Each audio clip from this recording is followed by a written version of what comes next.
Good morning from the beautiful Golden Isles of coastal Georgia. We welcome you to Sunday Morning Devotional, brought to you by Golden Isles Primitive Baptist Fellowship.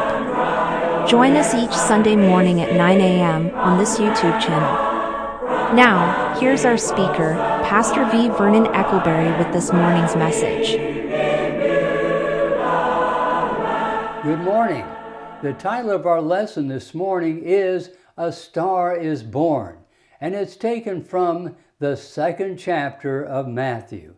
We begin with the star watchers, verses 1 and 2.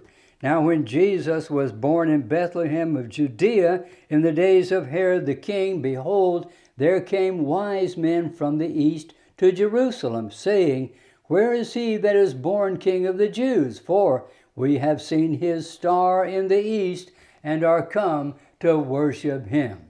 Now the one thing we know for sure about these wise men from the east is that we know very little about them.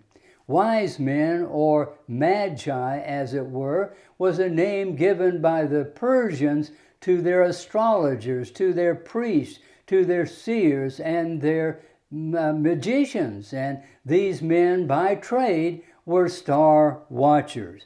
Now, at the same time that Jesus was born in Bethlehem, these star watchers observed a star in the sky unlike any other.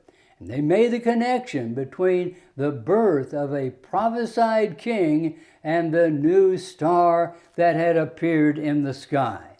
The connection may be based on the prophecy of one Balaam, way back in the Old Testament in Numbers 24:17. I shall see him, the prophet said, but not now. I shall behold him, but not nigh. There shall come a star out of Jacob, and a scepter shall rise out of Israel. Secondly, we'll look at the Star of Bethlehem. King Herod interviewed the wise men regarding the prophesied king that they came seeking, and asked them to go on to Bethlehem and bring back word regarding where this king was located.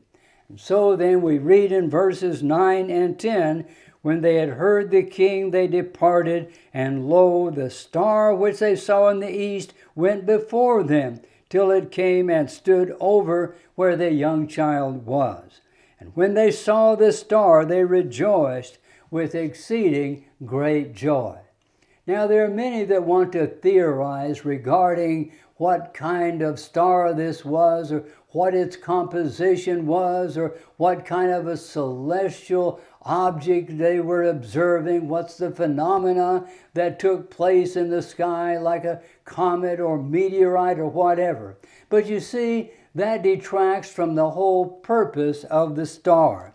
This was a phenomena that was divinely placed there for the purpose of leading these men to where Jesus was.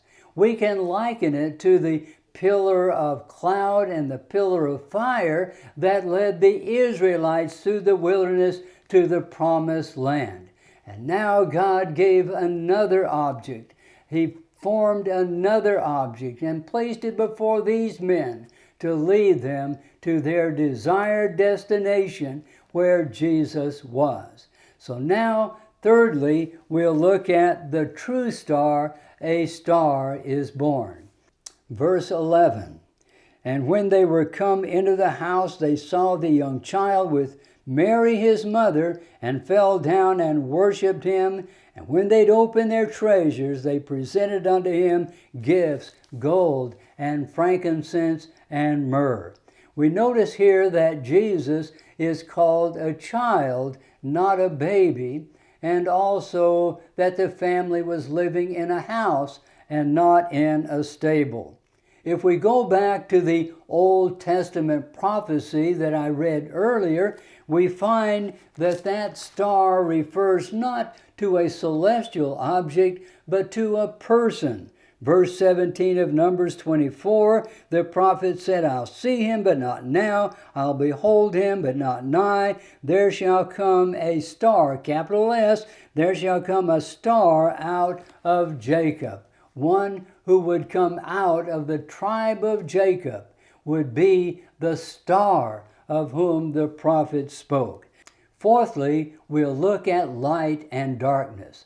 Jesus said in John 8:12, I am the light of the world. He that followeth me shall not walk in darkness, but shall have the light of life. You see, the unsaved prefer the darkness of this fallen world with all of its enticements and its pleasures.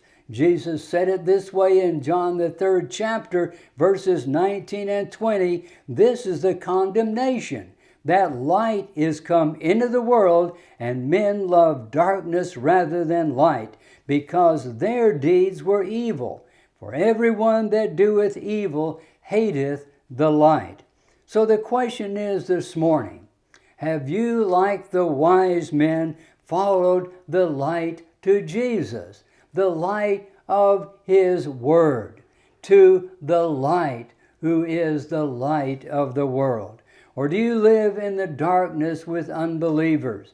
John 12:46 tells us, Jesus said, I have come into the world as light, so that whosoever believes in me may not remain in darkness. Now, may it be so with you. Until we meet again, may God be with you and guide you in all your ways. Thank you for watching Sunday Morning Devotional. Please join us again each Sunday at 9 a.m. on this YouTube channel. Visit the archives at youtube.com/Sunday Morning Devotional. We hope you'll have a blessed Lord's Day.